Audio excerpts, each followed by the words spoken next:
What's up, everybody? It's your girl Q1, and I am back with my final video tonight. And just like that, season 3, episode 9, present tense. Make sure you, before I start, make sure y'all like, comment, and subscribe to my channel. Click the notification bell button so you can be updated on every video that I drop. Make sure y'all like my videos so I can stay in the algorithm. Y'all, shout out to all the new subscribers. For the people that are still here, of course, thank y'all for commenting. Thank y'all for the likes. Thank y'all for whatever y'all do. I thank y'all so much. Also, and I forgot to mention it in my last 2 videos, y'all, please do not forget Sunday I will be live over at the Black Girls Den podcast to discuss the mid-season finale of Divorce Sisters, y'all. So do not miss it. It is Sunday, 8 o'clock Eastern, 7 o'clock Central. All right. So y'all, again, like I always say, don't meet us there, beat us there. Also, look at the community wall. I've reposted it, so y'all click the notification bell button on there so you can be updated on that live. And y'all go around there and subscribe to her channel. Y'all, she just did her recap of Divorce Sisters. No, she didn't do the recap. She did a recap of Love Island, I want to say. And then she was just on live today with Love Island, and I think she talked about the Jackie and Shani, whatever Jackie's daughter name, Chantel situation of it all, y'all. So y'all go around there and subscribe to her channel. All right. So, and just like that, season 3, episode 9, present tense. All right. So y'all, Carrie walk in her house, y'all. She's walking around the house looking for Aiden. Of course, his dog ass is downstairs with Duncan because he's unnecessarily insecure. Okay. So in the next scene, we see Sema still screwing Lil Musty, and Sema is actually started to use his soap on a rope for her underarms. Y'all know he don't wear deodorant. He put some other stuff under his arm, I guess. So Aiden is downstairs talking to Duncan, and it just feels like he wants to have a pissing contest with Duncan. And at this point, I'm super annoyed because he's asking Duncan about why is he smoking pipe. Like, why do you want to know? And Carrie was like, listen, I'm leaving. I'm going to visit Sema in her new office. So over at Charlotte and Harry's house, Harry is now excited because it's the first time he done took a leak without the catheter, and Charlotte still has vertigo. Her medicine haven't kicked in, so she's still trying to get up, walk around, and clean up. And she fell on the floor. And Harry can barely walk, so it's like the blind lead the blind. The kids left them for dead. I'm sorry, y'all. Shout out to Mama D. And that's just that on that, right? So Carrie makes it over to Sema's new office, and it's beautiful. It's huge. And now we have our Toad as her assistant. Y'all know our Toad. Is it our Toad? Yeah. That was actually Ravi's assistant. Y'all know Ravi is Sema's ex. And so Carrie tells Sema that she set a clear boundary for Aiden not to meet Duncan because it ain't like that. It ain't no meet and greet. And she said Aiden barreled through it. Like, just disregarded whatever she said because his bitch ass is insecure. Okay? And so she asked him not to speak with Duncan. Sema was like, well, why would he do that? And so Carrie said he's trying to figure out who Duncan is. And she thinks Aiden is threatened by her because she cheated on him with John. And I want to say John was big. I don't know. I think so. A long time. This was years ago. This was Sex in the City years ago. Okay? And so Sema tells Carrie that Aiden was asking her and Adam all type of questions. And At this point, Carrie is shocked because she was like, "Are you serious?" Like, and so Sema was like, "Carrie, you really need to talk to Aiden about all of this." And so she immediately shrinking herself. She was like, "No," she said, she's too happy that he's there. And I'm like, "Do you hear yourself? It's giving. It's better to have a piece of man than no man." That's what it's giving, okay? And I would like to point out, this is not, I thought this was the start of her shrinking, but she shrunk when she agreed to be in a relationship with him 5 years and he didn't give her anything. Anyway, Arto set up a meeting for Sema with in 40 minutes, like somewhere far away. So she had to hurry up and get there. Anyway, in the next scene, Herbert is having a little hissy fit about some of the unhealthy foods that are still in the house because he don't want to gain any weight while he's running for office. He wants to look his best. All right, Herbert, whatever. So Sema finally make it to the Pelican for her meeting with this guy named Martin, and the waiter was pouring water for both of them, and Martin was like, "Oh, this waiter has body odor." And so that reminds Sema like, "Oh no, not me. I'm gonna start wearing deodorant." So she tried to go to the bathroom. Somebody was in there, so she's standing outside the bathroom putting on deodorant. Girl, all that running you probably was doing, ma'am, you probably need to go do a little wipe. All right. Anyway, Joy over at Miranda's house, she asked Miranda, "Hey, where's the gin?" And Miranda tells Joy she threw it down the trash chute because she's afraid to have it in the house. Again, you could have told Joy this in the beginning. Everything would have been easier. So Miranda tells her, "I can't drink because I'm an alcoholic." And I wasn't mad at Joy for what she said next. So Joy tells Miranda this is a challenge. Not leaving a bottle over at your house, but whatever I have to drink around you, I'm going to feel bad about it. And she said, "I don't like to feel bad about myself, which is why I need a drink or two to dull that feeling whenever it shall come." So Joy realized in that moment she brought her emotional baggage to their relationship or her house or whatever. I think this may be the end of Miranda and Joy. I don't know. I hope not, but I don't know. So Lisa is with Marion and they're going over, their document. And I'm just like, girl, how long is it going to take you to do this?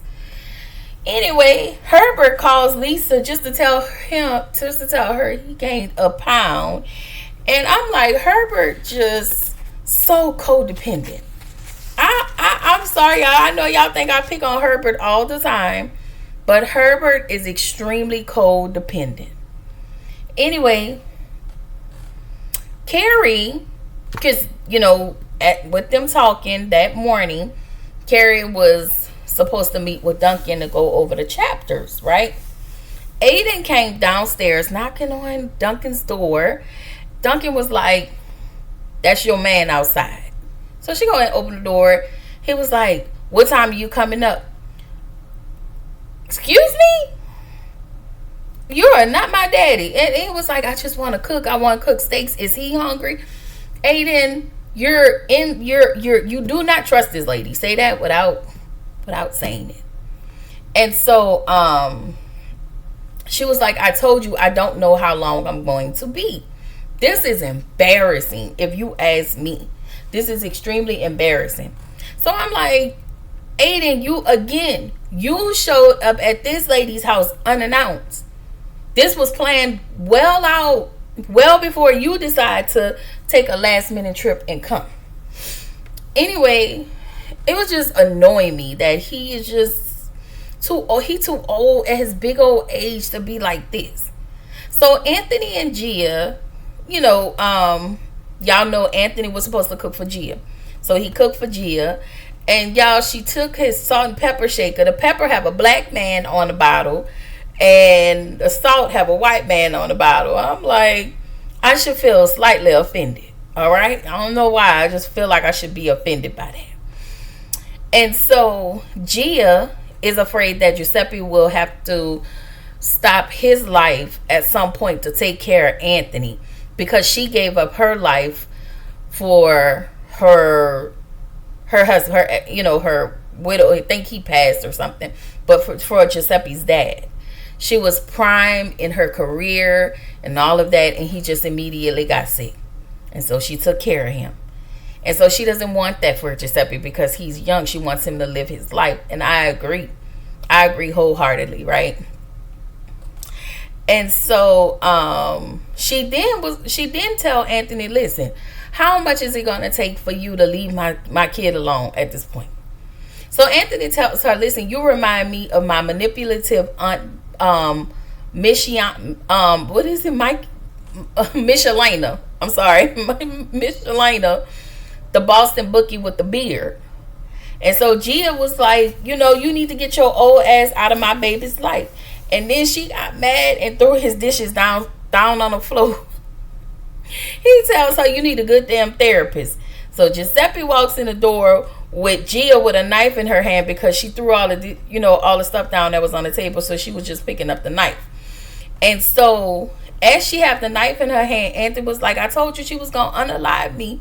And she was like, I was just trying to pick up the knife.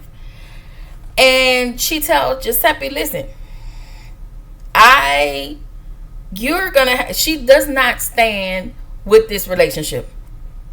Like, I can't. She just, and I mean, it is what it is. Giuseppe's grown, but again, I understand where Gia's coming from. But another thing, you cannot, if Giuseppe loves Anthony, then who are you to take that away from them? Anyway, in the next scene, Carrie walked into the house. This pissed me off, right? So Carrie walks into her house after being downstairs with Duncan, because y'all know they were still working on the book. Duncan smokes, he have his cigar pipe or whatever. And she gets in her bed. And she lay next to him. She was, hugged up on him. And he's sitting there still up like a damn big ass kid. And he tell her, like, get away from me. You smell like smoke. Go take a shower. You can go to home. I'm sorry, y'all. I got mad. So she goes to take a shower. And then she goes into the second bedroom so she can sleep. He goes into the second bedroom and tell her, hey, just come back to bed. Why are you in here? She was like, no, you go in there and I'm going to be in here. So the next morning she grabbed her keys and she was like, I'm going for a walk. And he was like, don't tell me you still mad.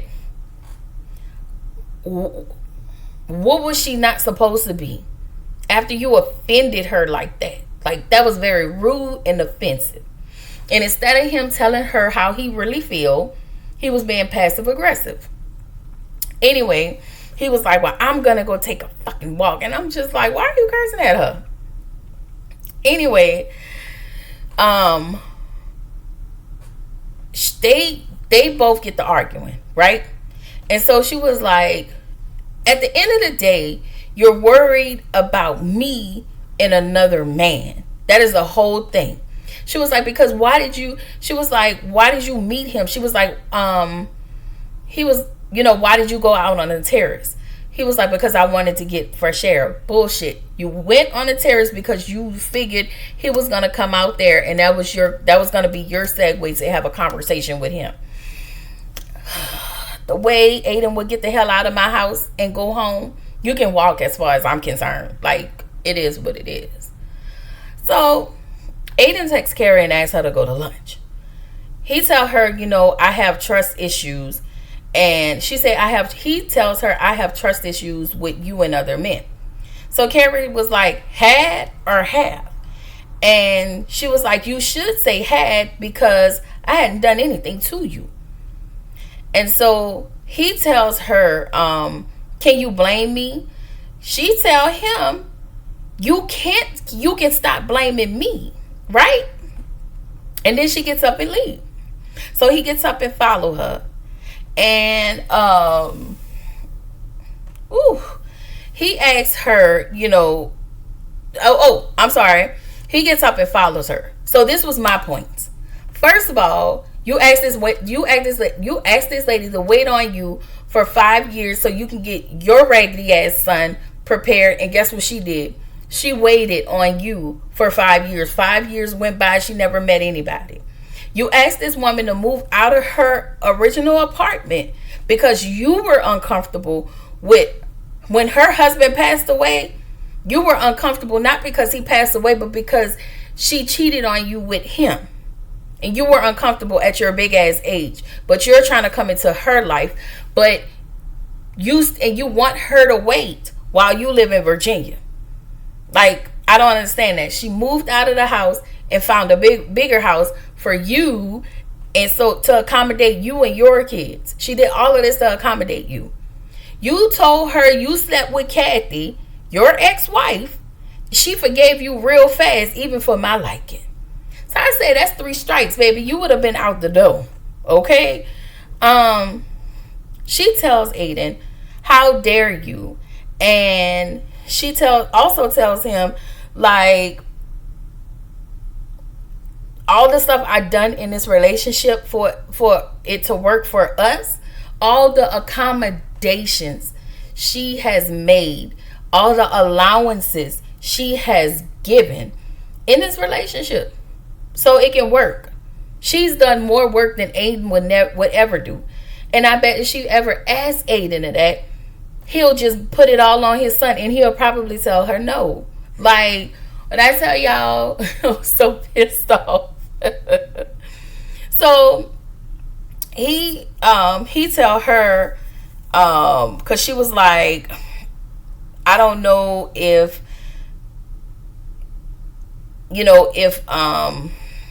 so he said something about she was in or whatever.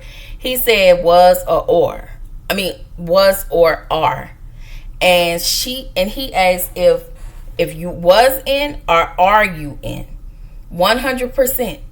And she said, I was in. She also said, I can't give no more than what I have given. She said he needed 100%.